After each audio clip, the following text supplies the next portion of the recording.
银雪 said， 安一个。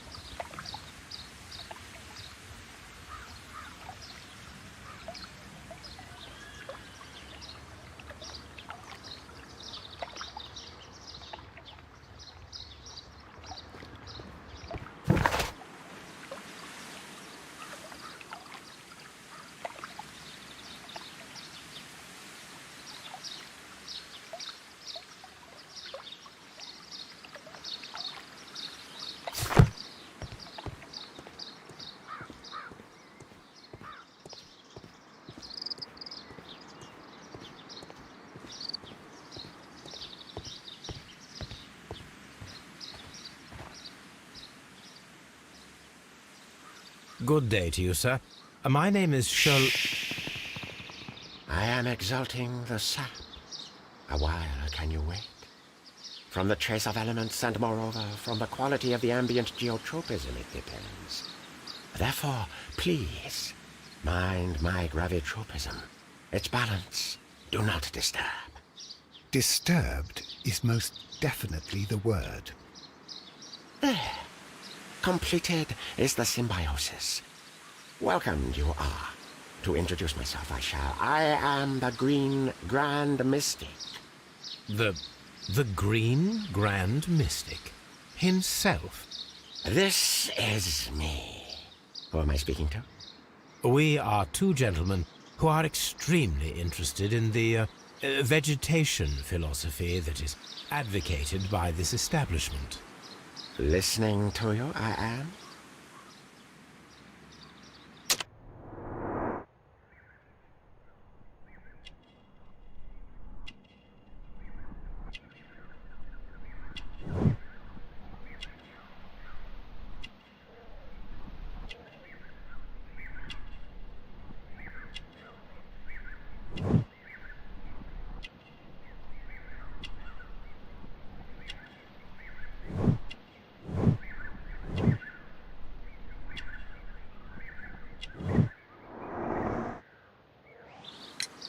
We should like to take a look around, to immerse ourselves in the wisdom that emanates from here.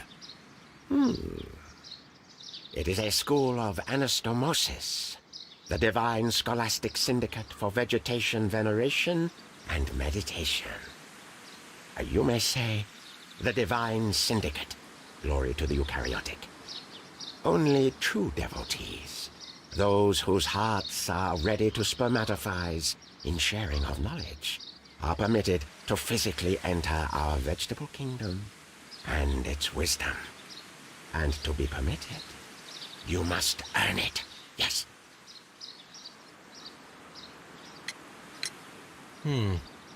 We visited Kew Gardens, and we found your symbols on their flower pots. Coincidence, I am thinking. They would scavenge our refuse. It would not surprise me. It was merely an observation. Green Grand Mystic, we are ready to become devotees and gain access to your temple. What is the name of our Lord, our God King?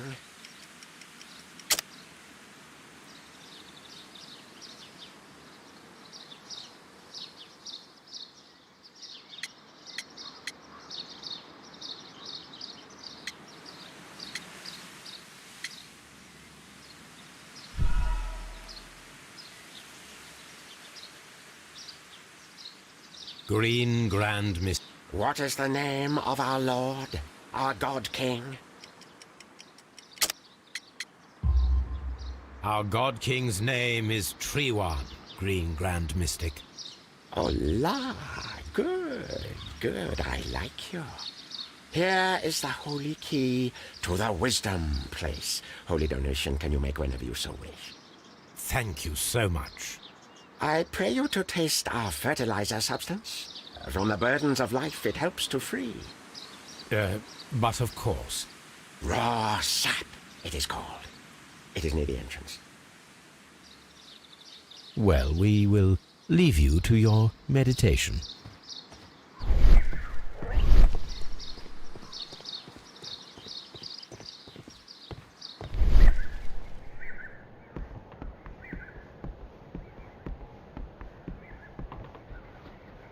a fragment of a flower pot.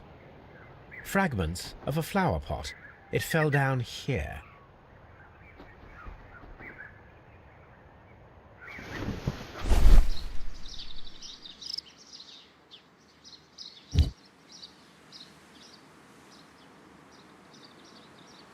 The Kew Gardens symbol.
That should be the raw sap that the Green Grand Mystic spoke of.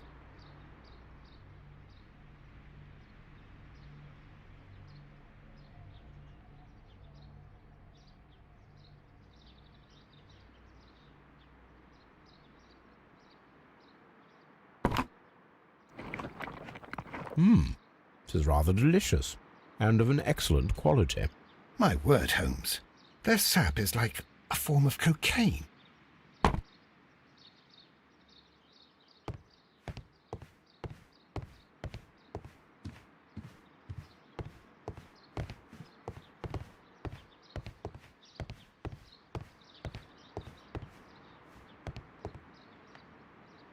The list of plant friends and benefactors, lawyers, well-known manufacturers, political leaders.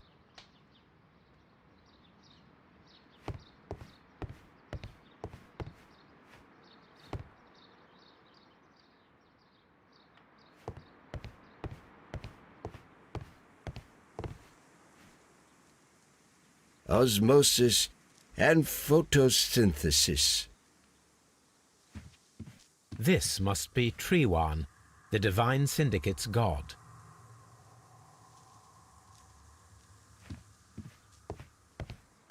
This door is locked, but I can try to open it.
These instruments are used for smoking opium.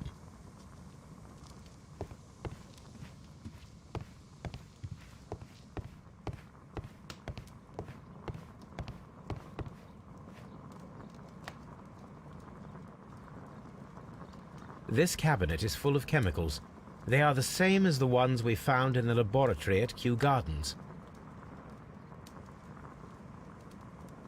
That would be enough to perform the most difficult of chemical experiments.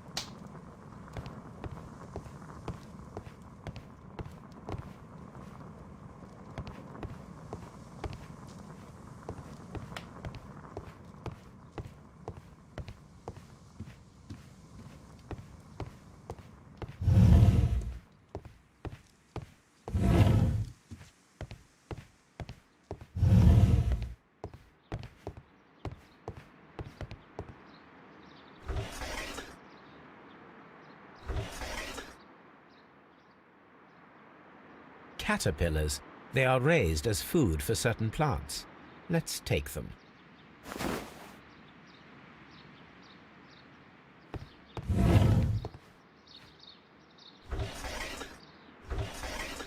A tropical plant. Nothing of interest. A tropical plant. Nothing of interest.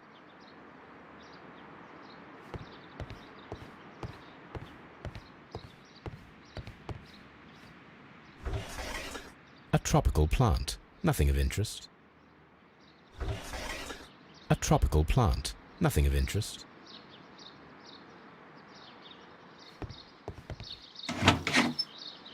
These 3 plants are identical to the ones shown at the exhibition. I shall take them.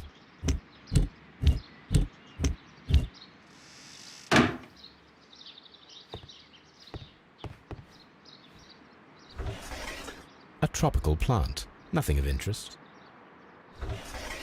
A tropical plant. Nothing of interest.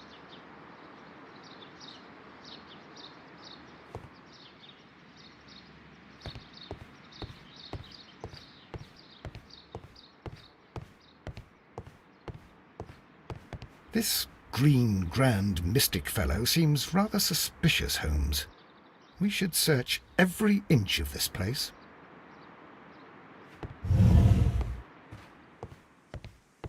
Osmosis and photosynthesis.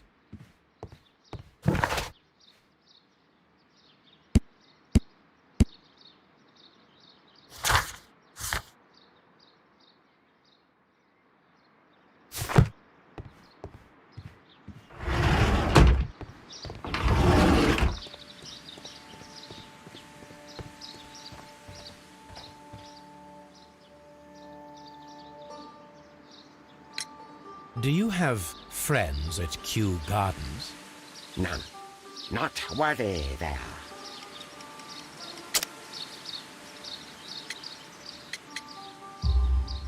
Nevertheless, we have seen Kew Gardens flower pots in your yard. How could they happen to be there? What? Our sacred place you permitted yourself to search? Sacrilege. No, really now. There was a theft of plants at Kew Gardens a matter of days ago, and we believe the pots we found here may be connected with it. Please tell us, were you involved? No. Those plants were ours. They had stolen them from us. How so? Their director, Dump, I believe. Done. Yes, that's what I said. He borrowed from us 3 of our sisters for the exhibition at his green fly-infested gardens. But he never gave them back to us. Excuses and imbecility. So we went in and saved them. I see. So, if you stole those rare plants from them, then it means... Ah, I get it. Bravo, Holmes. I think the case is solved. No, we did not steal. We saved. Well, as a matter of fact, we were unable to find our 3 plants. I beg your pardon. And yet you took all of the exotic plants from the stand. They had disappeared. It was the least we could do. They stole our sisters, and so we stole theirs. Well, we will leave you to your meditation.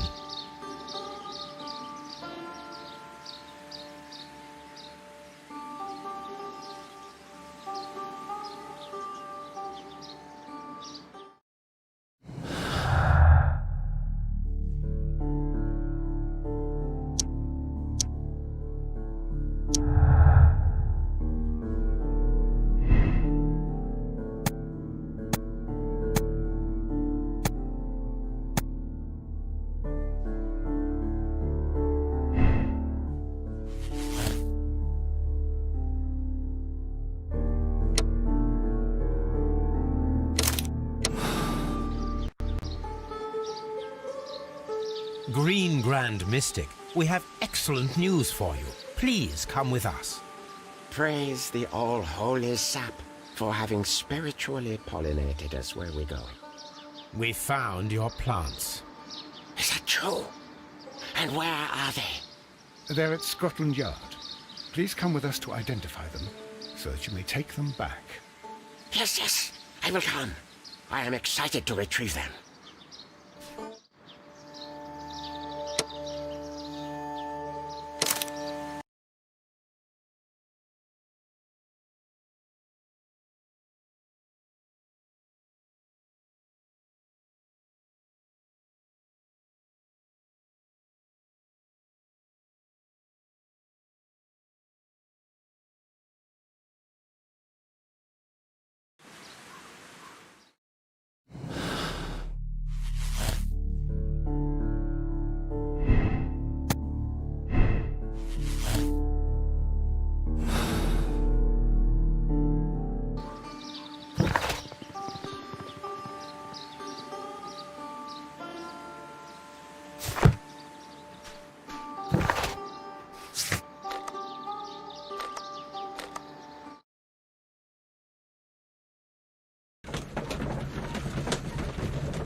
Come on, Toby. We have some work for you to do.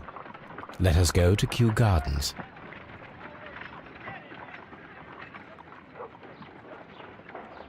This Green Grand Mystic fellow seems rather suspicious, Holmes. What should we do next, Holmes?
Let us take Toby to the laboratory. He will pick up the scent of this mysterious substance. Search, Toby. Search.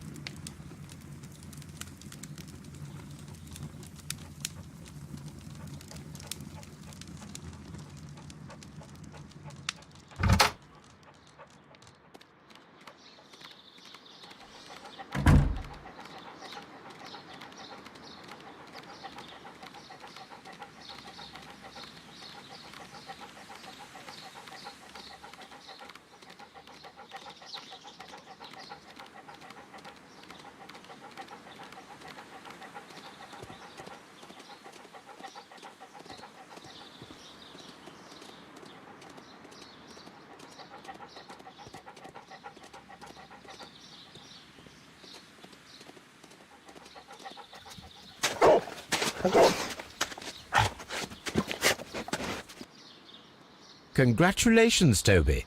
Now let us see what you have found. This is the bottle that was used in the laboratory. It was buried here.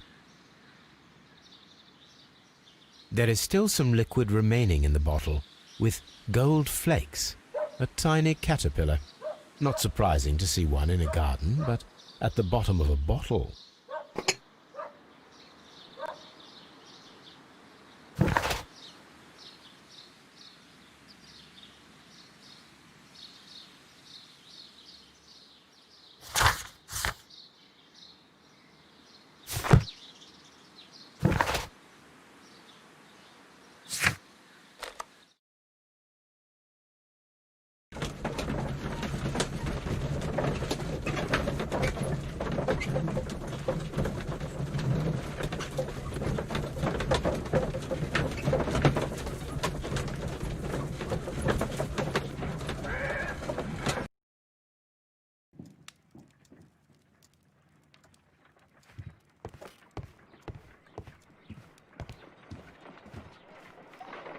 Let us determine just what we have found here.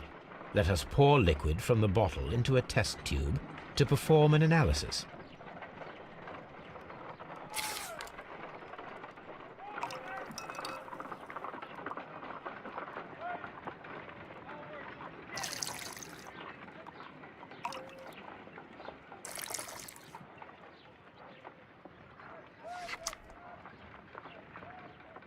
A colorless, water-based liquid.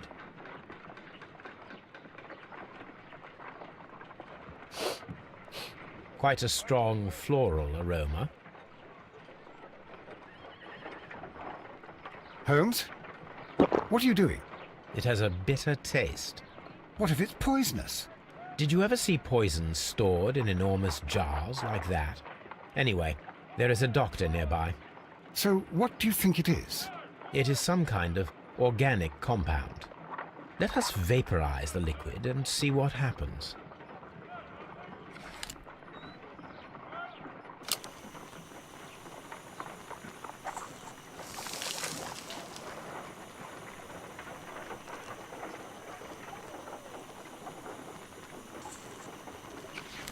Small colorless crystals. Colorless, tiny crystals that are soluble in water, with a floral smell and a bitter taste. Watson, could you pass me that small bottle, please? Of course. Here you are. Holmes, do you know what it is? Wagner's reagent. There was a label on the bottle that you passed to me. No, Holmes, I meant the bottle that we found. Let me add the reagent and see if there is any sediment, and then I shall tell you.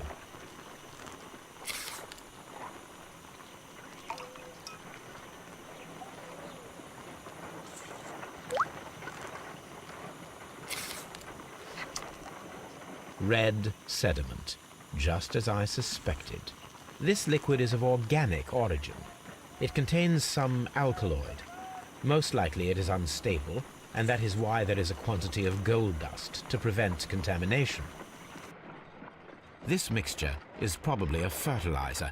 Someone was carrying out unusual experiments in the garden's laboratory.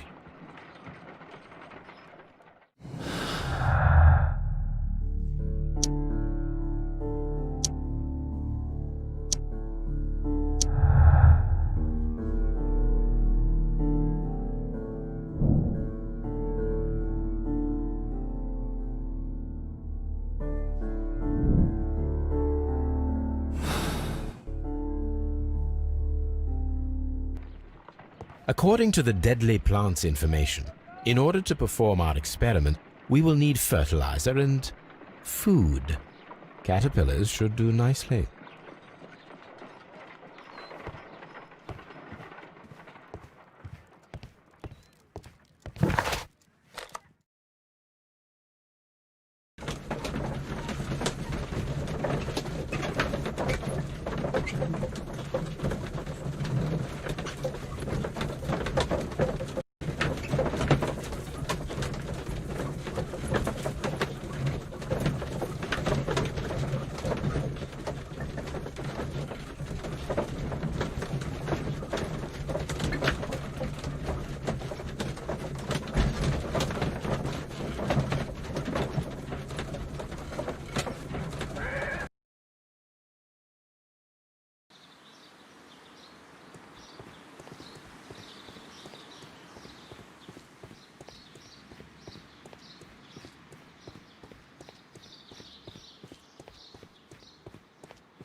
A ventilation system.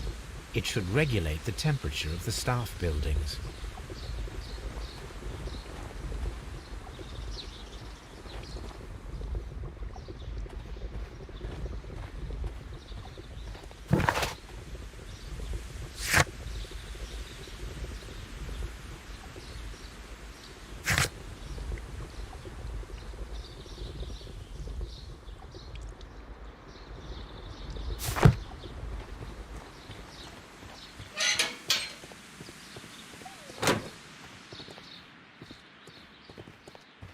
Poor Mr. Montague Dunn. It is so...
Excuse me, but...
This substance is an alkaloid, the same as in the bottle we found in the bushes at Kew Gardens.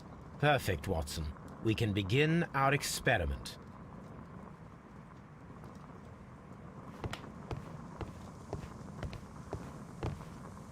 A vast amount of opium.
I imagine that one of these plants would be capable of releasing a toxic vapor.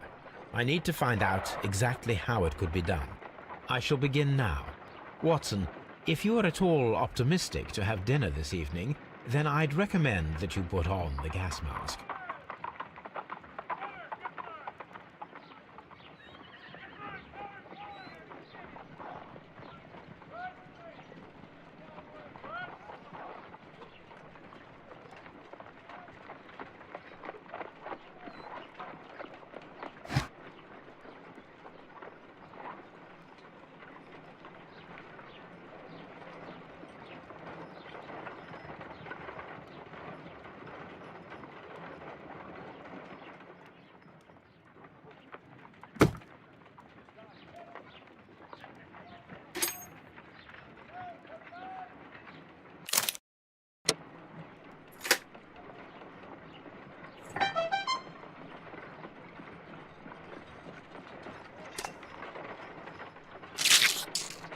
I find the behavior of predators utterly fascinating.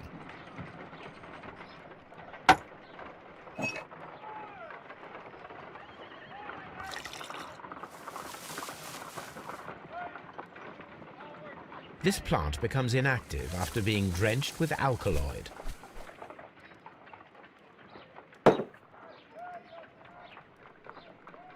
A prickly plant. A carnivorous plant. This is a strange and unusual plant.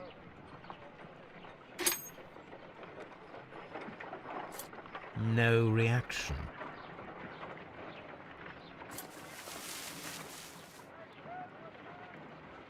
It appears to have fallen inactive after being disturbed. My word! It shot a spike at me after I stabbed it with a pin. I imagined that its reaction would be ferocious if I increased the strength of my attack. My word!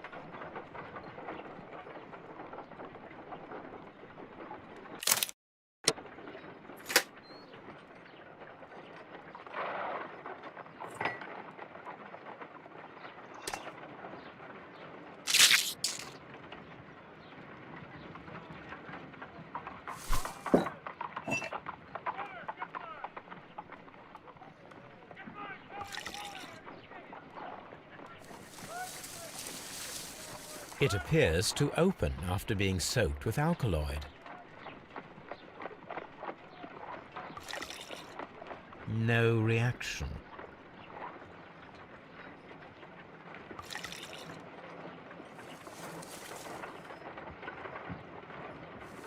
This plant becomes inactive after being drenched with alkaloid.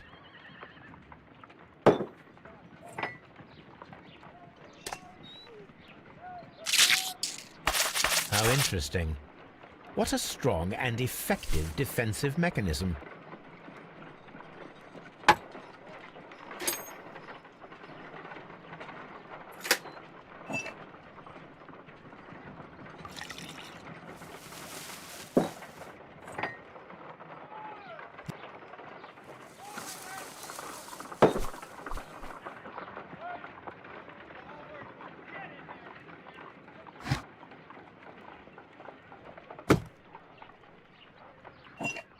This plant seems to have had no reaction from the caterpillars.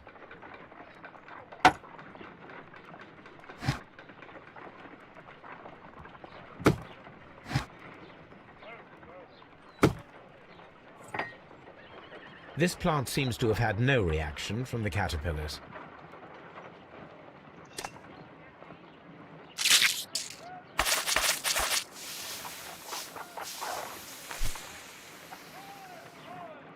Toxic gas with spores. Extraordinary. The plants would be capable of killing only if they were directly next to the victim and stimulated at precisely the right moment. Let us take our caterpillars to the Colonial Collection Room. We may see things more clearly there. It is too early, Watson. Our suspects will be there. Let us investigate Kew Gardens one more time and ask some questions.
Can you tell me if you saw Mr. Montague Dunn on the day of his death?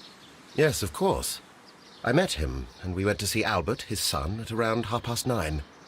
He appeared quite calm. What were you doing on the morning of the accident? After paying multiple visits to Albert, I had a little talk with Miss White. Then I returned to my desk to complete some paperwork. Suddenly I observed that Mr. Dunn was not feeling well, so I ran immediately to fetch Albert. I clearly remember that it was around 10:30, for I was late that morning. Thank you, Mr. Hamish. We shall continue our investigation.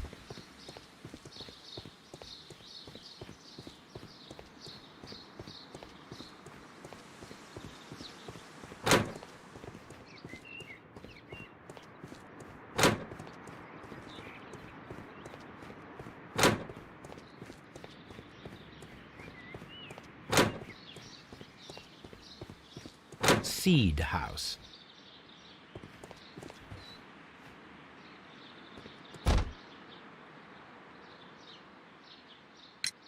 Can you tell me what Mr. Dunn was doing upon the day of his death? I can, but there is nothing very special to say. I was in the laboratory when I saw Mr. Dunn heading towards me. Tuesday is the day of his weekly visit. It was supposed to be at 9, but he was 10 minutes late, as usual. And then? Well, he came in to say good morning. Then I saw him spend 2 or 3 minutes by the plants outside the laboratory. After that, he ran out in the direction of the nursery, where Mr. Hamish was working. He was always in a rush during the inspection, you see. I would pity anyone who stood in his way. And that was the last time you saw him? Yes. I stayed in the laboratory until 20 minutes to 11, when I heard the cries of Albert and Mr. Hamish from the large glass house. I joined them as soon as I could, for I knew that something must be very wrong. What exactly were you doing in the laboratory? I was recording an experiment for my thesis. I only stopped my work once when Mr. Hamish visited me briefly around 10 o'clock. But you say you were recording an experiment when the tragedy occurred. Might I listen to the roll? Certainly. Please do. You will find it in the laboratory. It is number 320. Thank you, miss.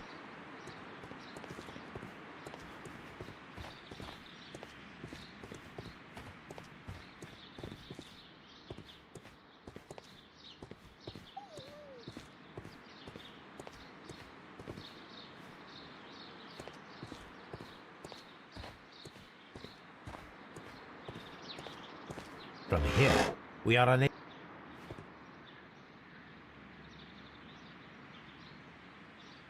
These leather gloves are new and of good quality. They do not appear to have been used. A book about ships.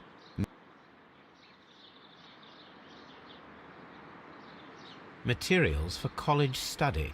They belong to Albert. This place serves as Albert's office.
Here it is.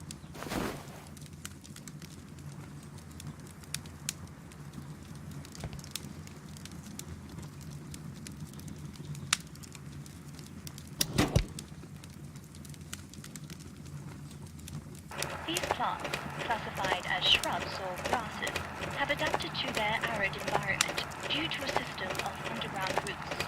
This recording seems very long. It is unnecessary to listen to all of it. Miss White was in the laboratory, as she told us.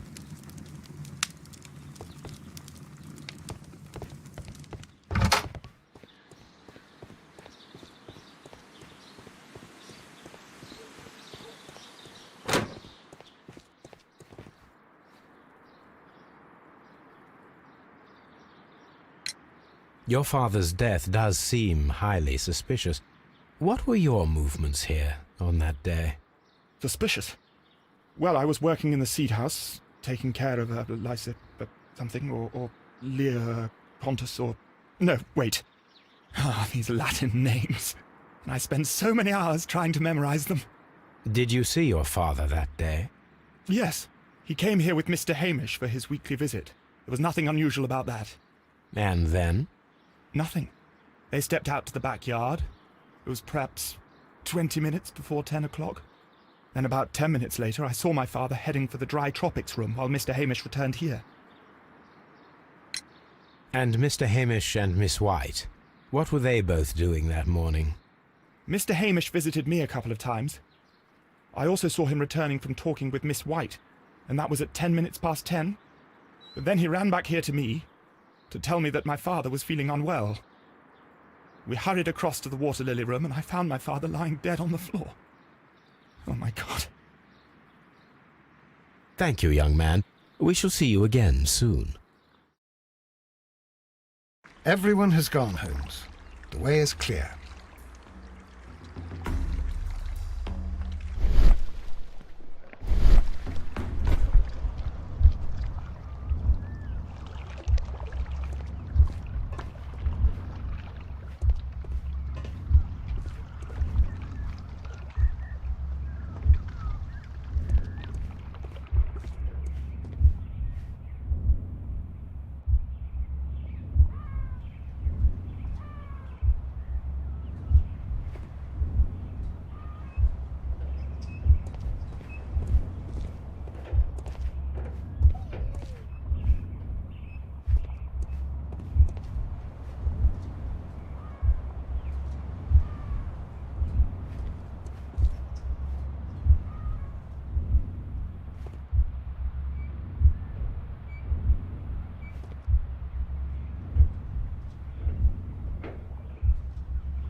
When Montague Dunn was standing close by the plants, the caterpillars were released and caused the deadly spores to activate.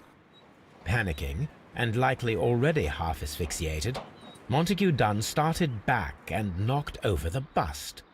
He rushed to the door, but it was locked. He had to force it open with his shoulder. We already know the outcome. Montague Dunn collapsed and died not far from the pool. Well, it is time to perform our experiment on the ventilation system.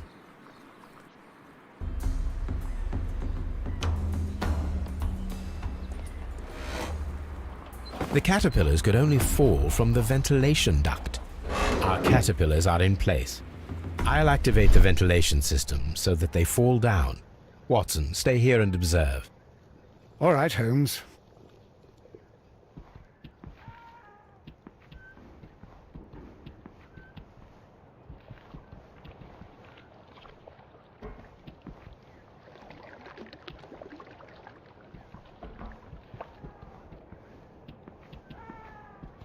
The smell is strong. It is a detergent.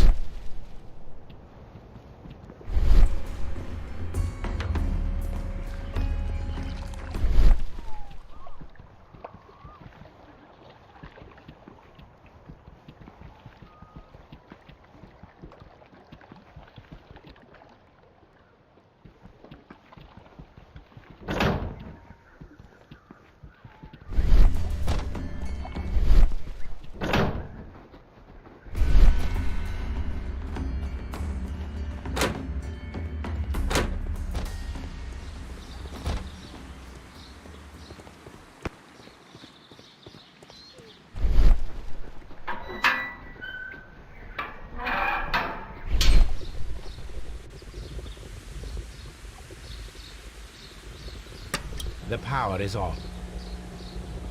The engine cannot be started whilst the transmission is active.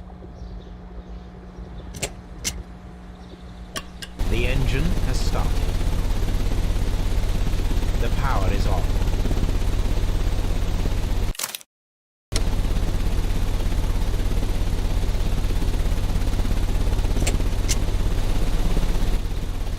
The ventilation system is working.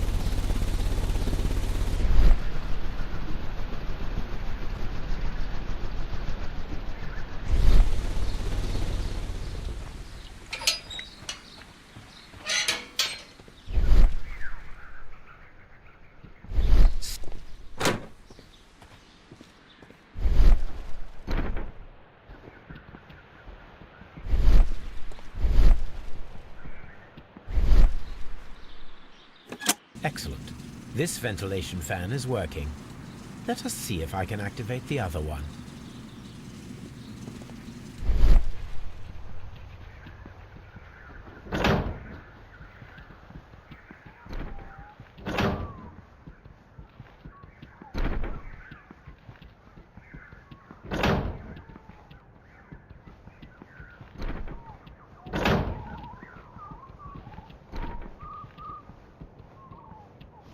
Perfect.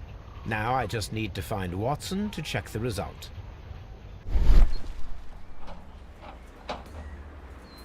It works perfectly, Holmes. Bravo. Now, if you could just help me to get rid of these caterpillars. Perfect. Now we know how the murder of Montague Dunn was carried out, by activating both Albert's and Mr. Hamish's fans. But only from Mr. Hamish's workplace would it be possible to see when Montague Dunn entered the Colonial Collection Room.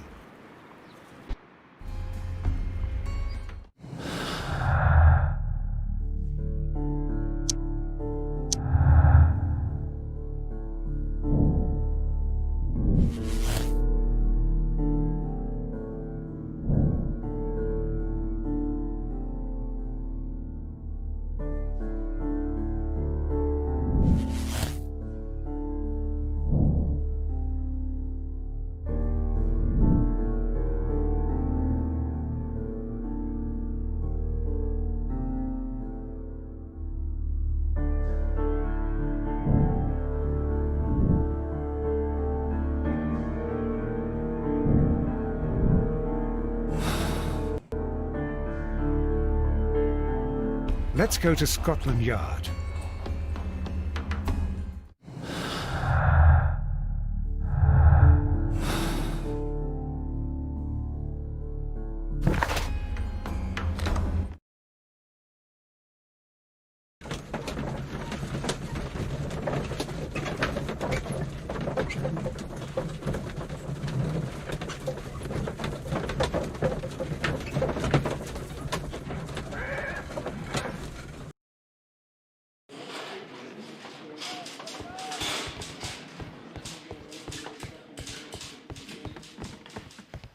Locked.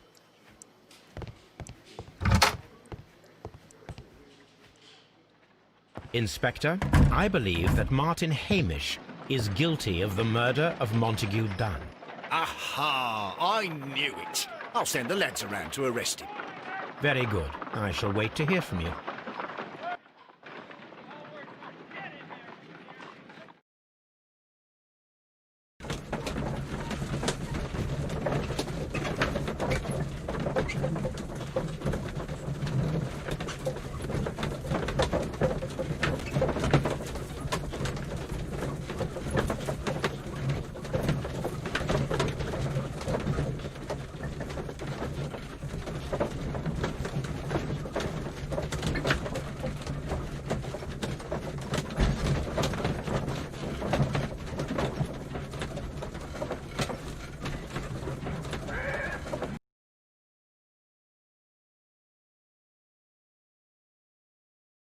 Inspector, I came here as quickly as I could. Martin Hamish is in the large glass house. There's no need to hurry.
According to this, they have light and moisture control in some parts of the building.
Holmes, my God!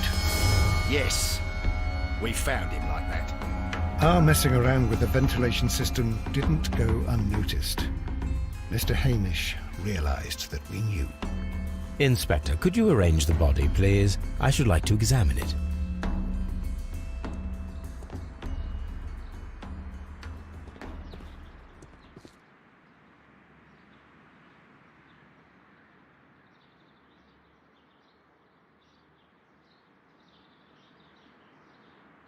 Holmes, his left shoe is unique.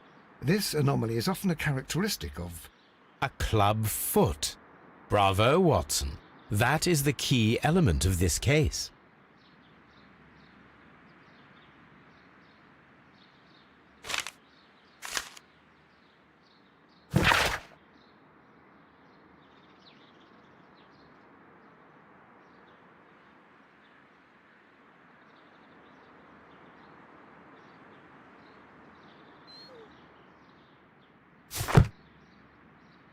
The mark around the neck is very visible. He died instantly.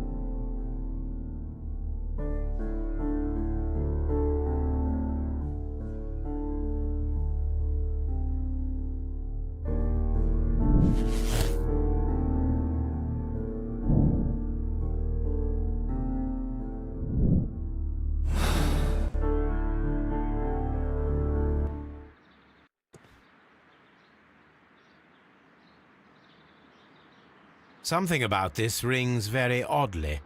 Why do you say that, Mr. Holmes? Why? Because of Mr. Hamish's club foot. Oh, I deserve to be kicked from here to Charing Cross. I should have noticed it. But, Mr. Holmes, I can't see why. No, I don't suppose you do. You must recall that Mr. Dunn was locked inside the Colonial Collection Room by the murderer. If it was Mr. Hamish, he would have had to run up to his workplace to trigger the fan situated above it, taking into consideration the condition of his foot. Well, it is still possible. Perhaps, but it is rather strange that such a person as Mr. Hamish decided to base his plan on the speed of his gait. You mean to say that somebody helped him? So the suicide is questionable?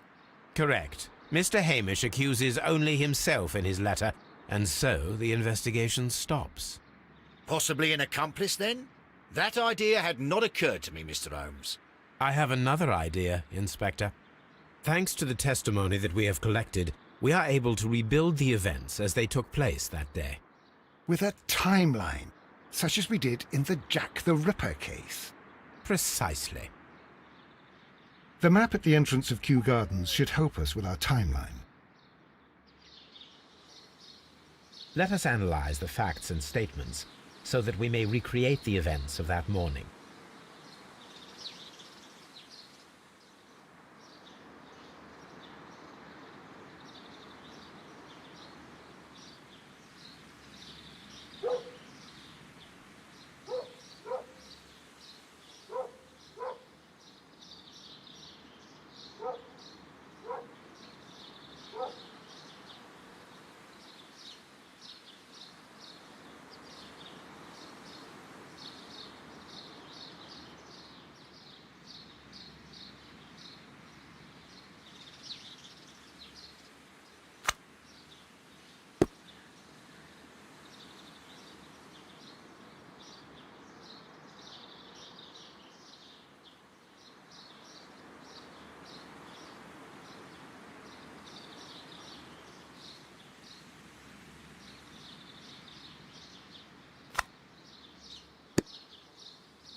let us summarize. Montague Dunn was poisoned inside the Colonial Collection Room. He forced open the door, which means that someone locked him inside there at 10:20. Martin Hamish was last seen at 10:10. This means that he has approximately 10 minutes to lock the door of the Colonial Collection Room. Given that he was club-footed, it is doubtful. Albert also has 10 minutes to lock the door of the Colonial Collection Room, which is quite enough time. Miss White was last seen at 10 o'clock, which means that she had approximately 20 minutes to lock the door. More than enough time. Perfect, Watson. Now, let us ascertain who assisted Martin Hamish in killing Montague Dunn.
But Holmes, how can you be certain that we'll find Miss White here? It is obvious, Watson. Just use your brain. I am using it. I do use it. Now that the rope has tightened around Martin Hamish, Miss White must act to erase all traces of her implication. After the suicide of her accomplice, there is one final trace remaining, the deadly plants of the Divine Syndicate. She will be there. Very good. Shall we go? Just one moment. Now listen to me, Watson. I shall see her alone. You will conceal yourself behind her, quietly. Whatever are you planning? Nothing spectacular. The impulses of women have always been a mystery to me. But she is a bold one, and so we must be cautious. All right. You can count on me, Holmes.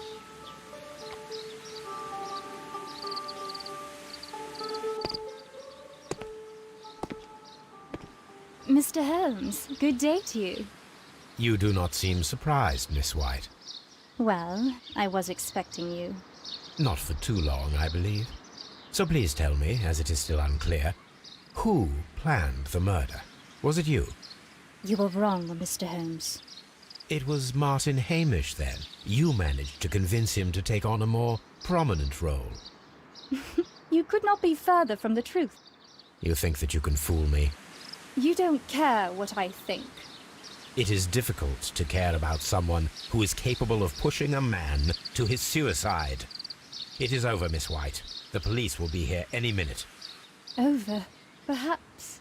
One moment you were here, and the next, you were on the other side. The other side? No! Stop!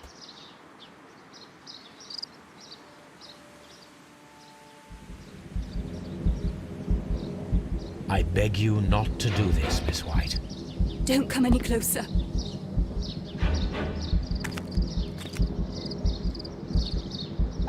Please remain calm. We can help you. Not one step further. Don't try to stop me. Stop this foolishness. You cannot truly want to die. No, it's too late.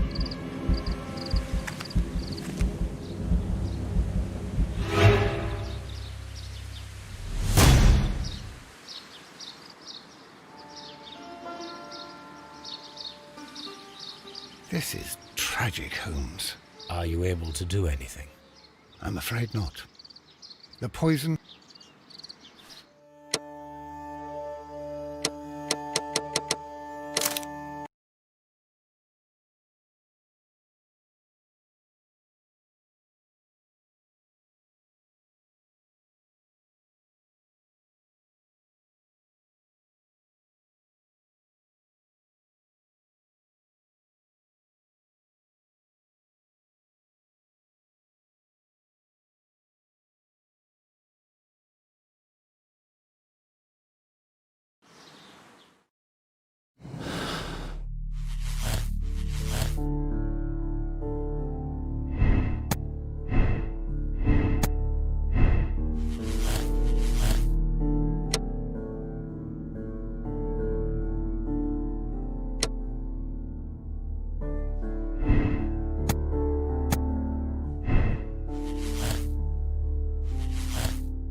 What happened, Inspector?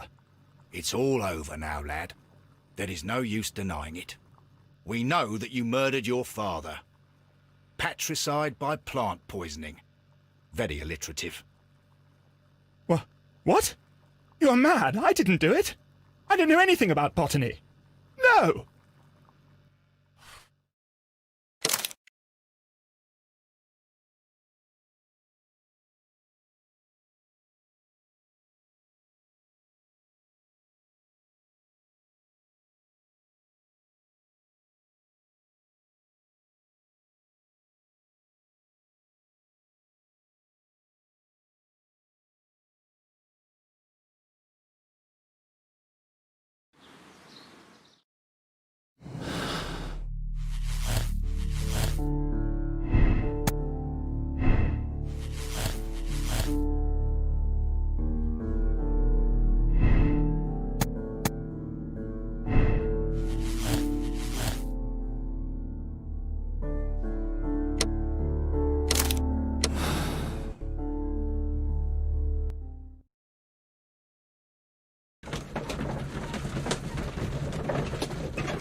But how...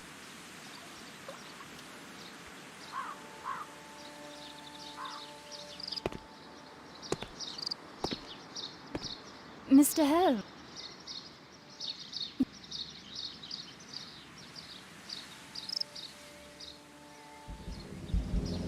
I beg you not to do this, Miss White. Don't come any closer.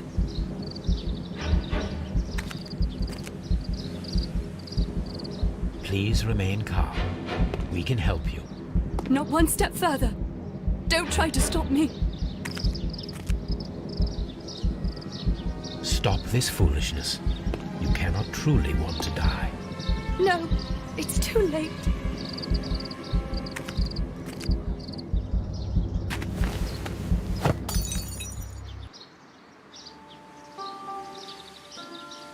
Well done, Watson. She was not faking. Miss White, you have no right to take your own life. Dr. Watson? Did you just save me? Or worse?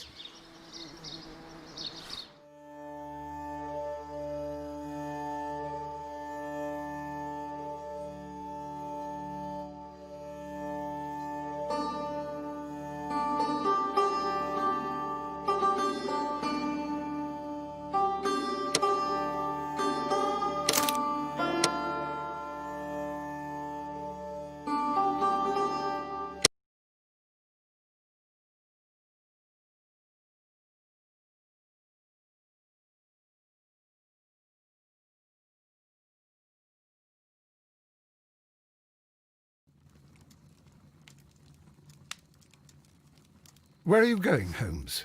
Have you been invited somewhere? We have been invited, Watson. We have? Where to? To the Baker Street Irregulars' annual dinner. They sent us an invitation. It is on the table. A dinner?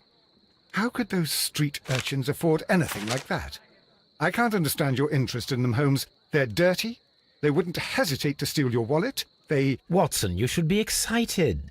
It is a secret dinner. Its location changes every year. Read the menu. Sounds mouth-watering. All right. We, the secret police of Baker Street, invite you, Sherlock Holmes, and Dr. Watson to our annual dinner.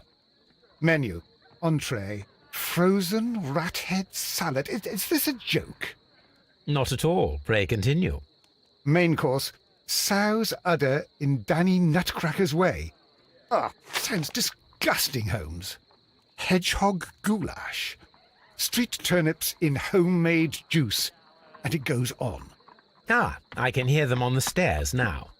Oh, we can't go there. We can't eat that. Watson, you'll hurt the feelings of those poor children. We have to go. Oh, Mr. Holmes. It is fine, Mrs. Hudson. Mr. Holmes!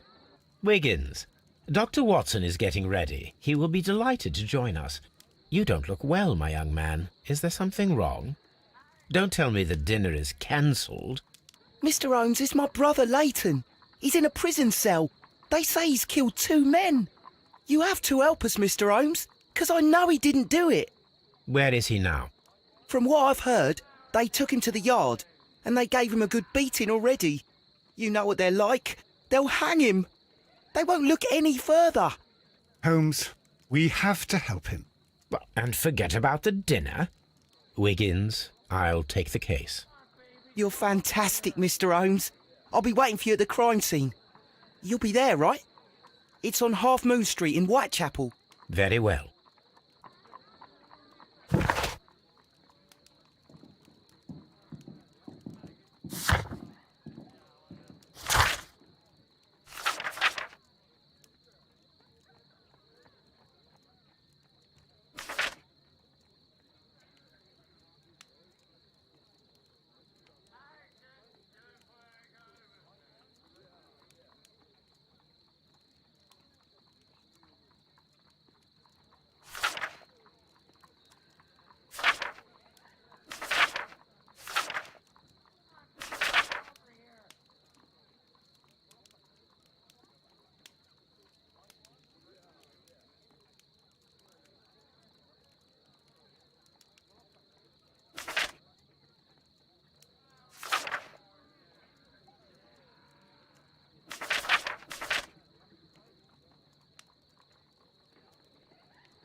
Mr. Holmes! Whatever brings you here so late at night? I'm interested in the case of young Leighton Chapman. He was arrested earlier this evening and accused of a double murder. I beg your pardon? That case is quite clear to the police. Or are there any new facts that we don't know about? Who knows, Inspector? Look, you are free to investigate, of course, Mr. Holmes. Chapman was arrested with a revolver in his possession, which you can find in the evidence room. The suspect himself is in custody. Did you find anything else on his person? A few personal belongings. Nothing particular, Mr. Holmes. Thank you, Lestrade.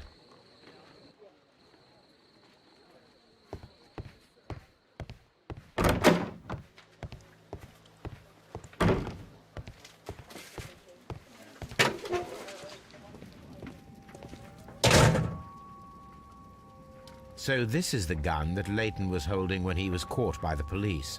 It is a Webley revolver, a reliable weapon. It seems as though the shells were not removed from the cylinder.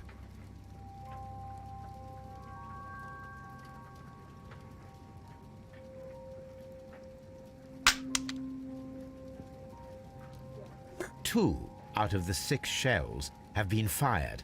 There were 2 shots.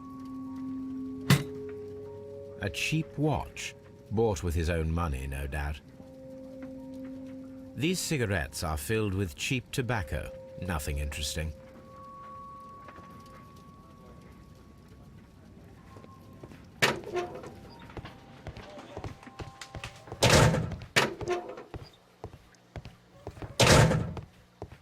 Please escort this suspect for interrogation.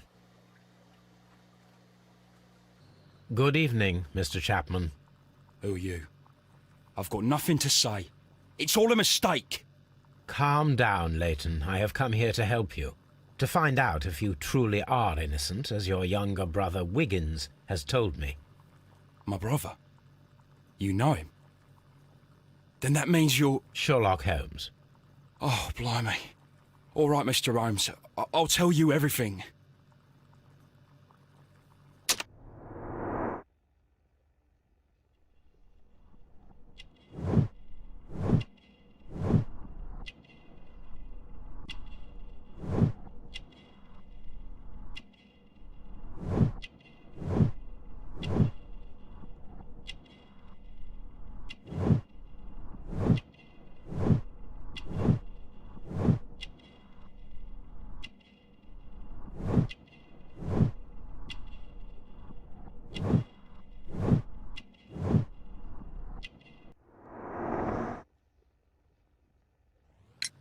Good. Tell me your account of what happened. I left my work, and I hurried up to see the fireworks in Whitechapel. I was late, so I decided to cut through Half Moon Street. I saw the first fireworks light up in the sky. I bumped into a constable on a corner before entering Half Moon. Then suddenly, what with all the firework flare, I saw 2 men. They were both lying flat in the middle of the street. I stopped where I was. I thought about turning back to the police, but as I was thinking of that, I saw a third person. He was leaning over the body that was furthest from me. The second I saw him, he raised his head, and he stared at me. In a flash, I saw his gun, but he made a dash for it instead, and he escaped through Whitechapel Street.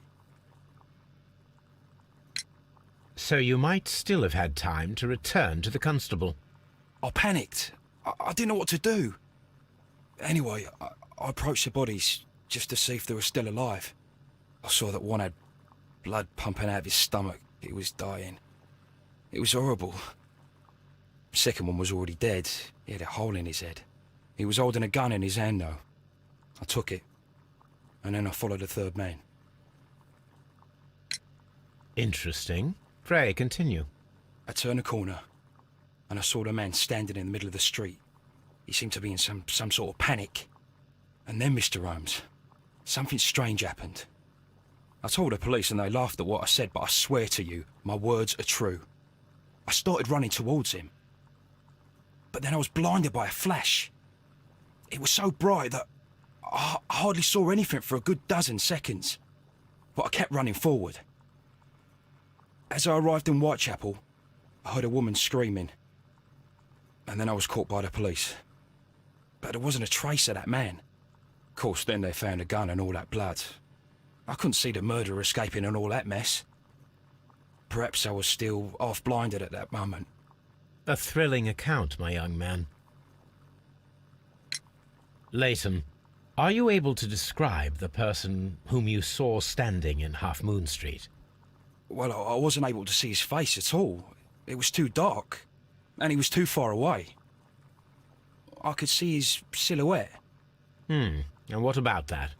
Nothing so special. He was wearing a jacket. He was quite average in size and his weight. I see. Was there anything else that struck you at the time? No. But perhaps... It's strange, but I can't remember the sound of his footsteps as he was running away. Perhaps it was because of the fireworks or the surprise of me seeing him. We shall see you soon, young man.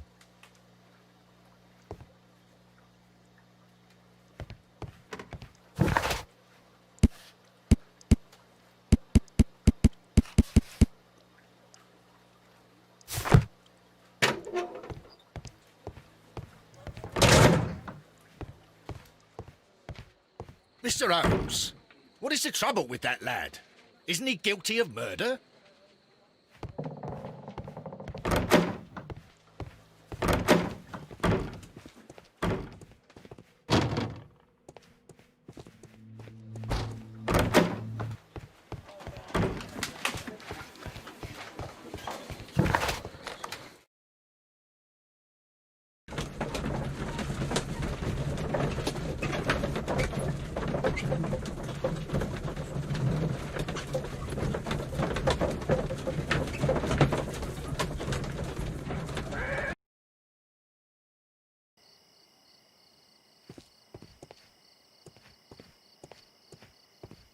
Locked.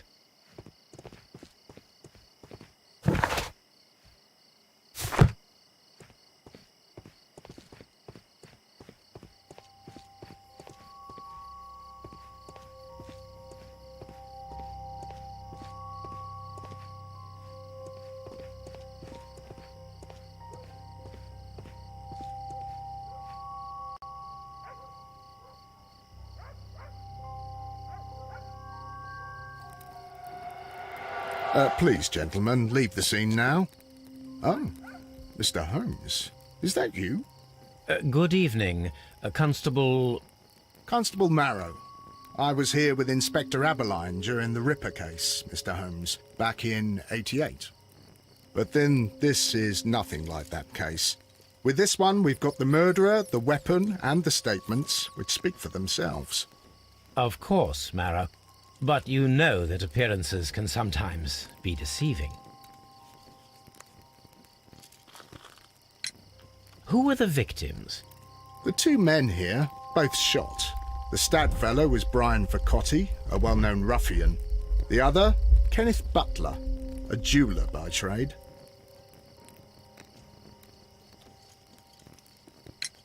You spoke of statements. You have witnesses? Well, I was there, so I gave my own statement. And then there were two other witnesses who said they saw the killer Chapman. Mr. Turner, a gentleman who lives in that flat over there. And Polly Powell, a flower seller, who was over at the far side of the street. So, Constable Marrow, I should be delighted to hear your testimony. I was standing at the north side of Half Moon Street. That was the side that you came from. But you would have been unable to observe this part of the street, where we are standing now. That is correct. But I saw the two victims slowly enter Half Moon Street, and then shortly after, the fireworks started. A few minutes after that, the fellow Chapman rushed towards me and ran into Half Moon Street. Please continue. I didn't pay attention, but suddenly I heard a woman's cries and police whistles on the other side of Half Moon Street. I rushed over there and I saw the two dead bodies on the ground. When I reached Whitechapel Street, I saw Leighton Chapman. He'd been caught by two police constables. Did you hear the shots? I didn't hear any shots. The fireworks were all over the sky. They were so loud I couldn't hear anything else. What were the fireworks in honor of, Constable? Well, today's Queen Victoria's birthday, Mr. Holmes. Ah, yes, I appear to have lost track of the days. It is May now, of course. Constable Marrow, what else caught your attention while you were running through Half Moon Street? I saw nothing but rats, and I took the time to light every corner with my lamp. Did you happen to look up at Mr. Turner's window when you were on Half Moon Street at that time? Yes, I saw that the window was open, but no one was there. It was dark in the room. Constable, your statements have been of great value to me.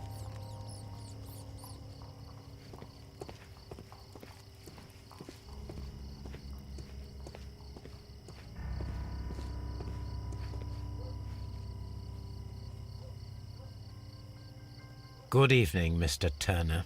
I heard Constable Marrow reply to you as Mr. Holmes. Are you that detective gentleman? I've heard of you. And, well, I know things about this evening. Excellent. Might we hear your story? Could you tell us everything that you may have seen or heard? I was already in bed when the fireworks started. A few moments after, I clearly heard 2 gunshots from outside. Please continue.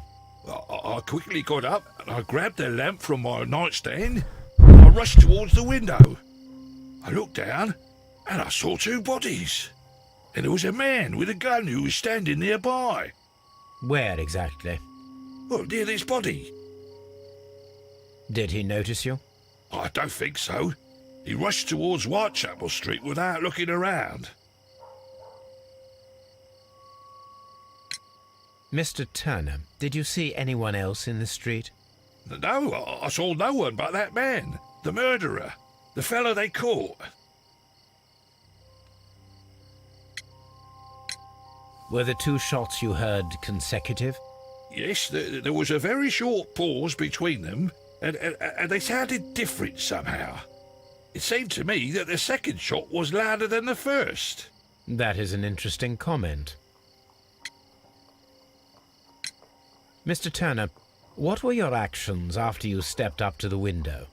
I was afraid that the man with a gun might return, so I stayed close to the window till I saw the policeman coming in the Half Moon from Whitechapel.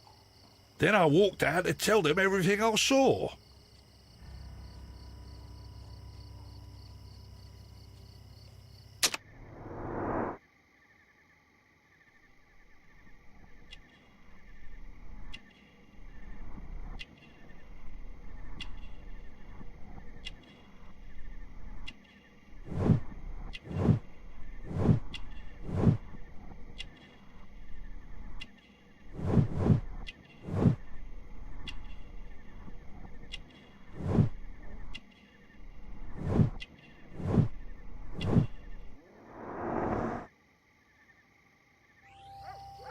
You have helped us a great deal, Mr. Turner.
Mr. Holmes, did you see my brother at Scotland Yard? Is he all right?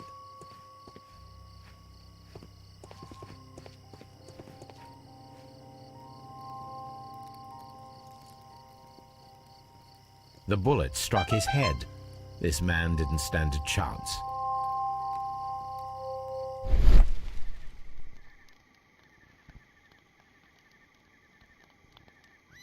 A piece of wood that has stuck between the cobblestones. Let us take a closer look.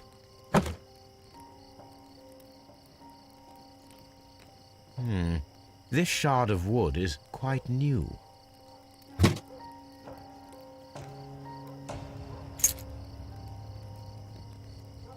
This is an ordinary key.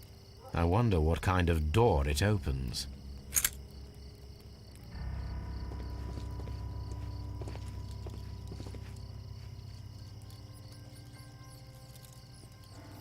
He tried to stop the bleeding with his hand. Death was not instant.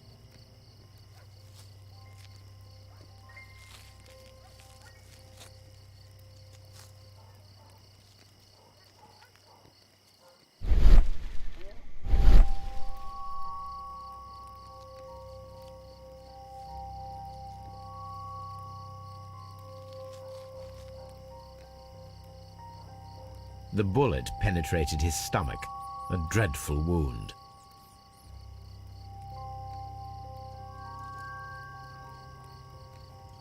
A tattoo from Westgate Prison. Vercotti must have done some time there. Brian Vercotti and Leighton Chapman both have identical Westgate Prison tattoos. They were most likely acquainted.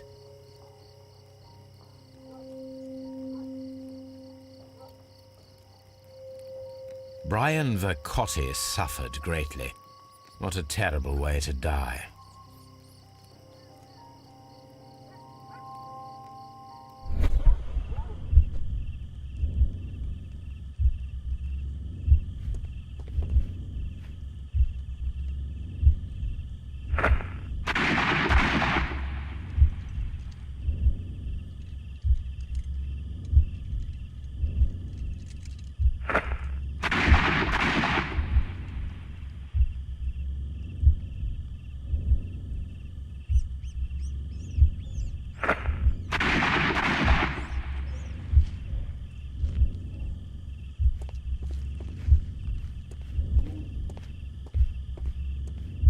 I am unable to see any higher.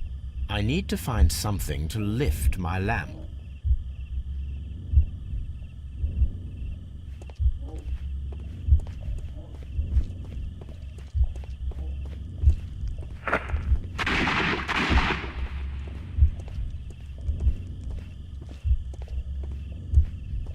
I am unable to see any higher.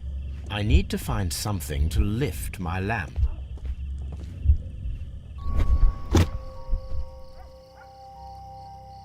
This should be useful.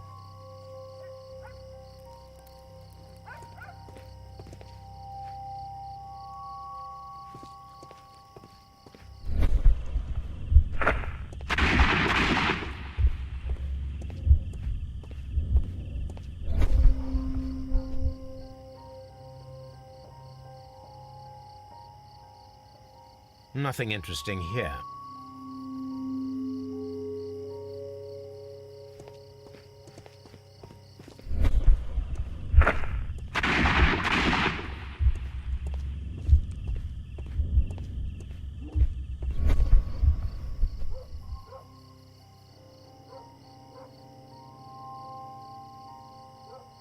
This is most definitely a bullet hole. The brick cracks are fresh. Watson, there was a third shot fired in this street.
Constable Marrow, I would value your assistance in this investigation.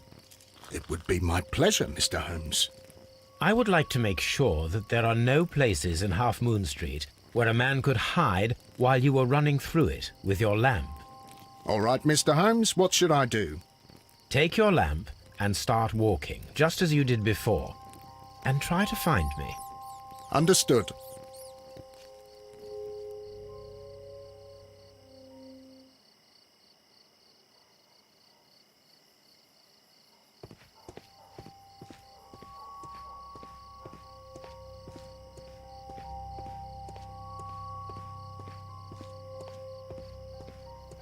I can see you very well, Mr. Holmes. All right, Constable. Let's try again. I'll find another place to hide.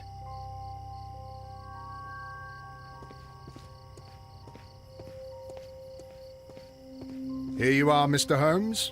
All right, Constable. Let's try again. I'll find another place to hide.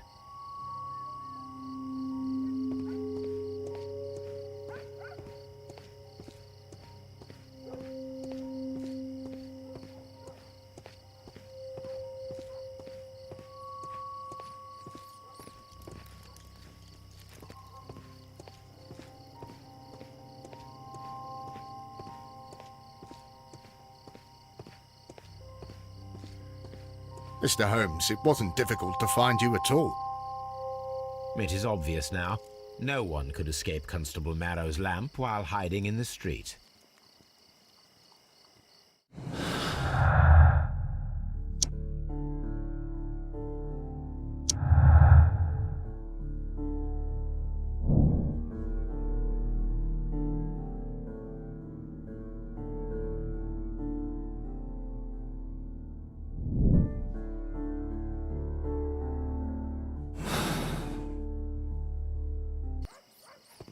It would be my pleasure to assist you with your investigation, Mr. Holmes.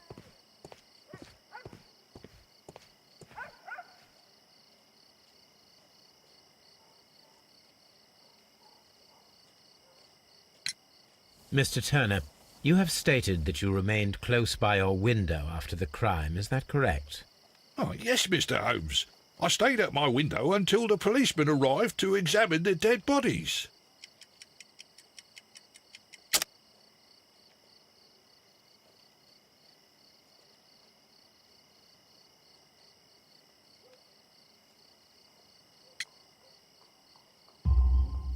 That is very interesting, Mr. Turner. Constable Marrow stated that he did not see anyone at the window when he was running through Half Moon Street. Well, I think Constable Marrow and me, we might have been distracted by the whistles and shouts coming from Whitechapel. We could have missed each other somehow. You understand what I mean? It was a bit of a stressful moment, to tell you the truth, sir. Allow me to form my own theories, Mr. Turner. Would you mind showing me the view that you had from your window? Not at all, Mr. Holmes. Please, follow me. Mr. Turner appears to live very modestly.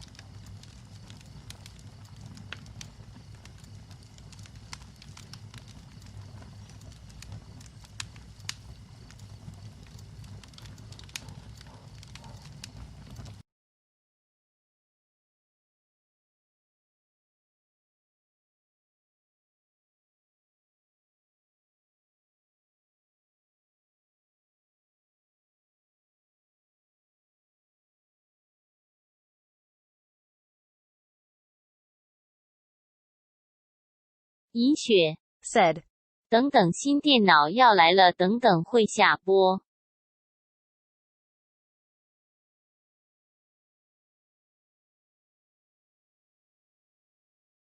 银雪 said WC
银雪 said.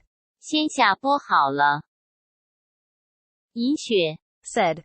下播。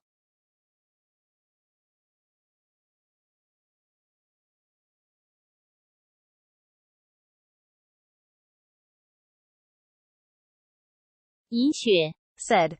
电脑用好再看看要玩这个还是最后生还者2。银雪 said. 谢谢观看。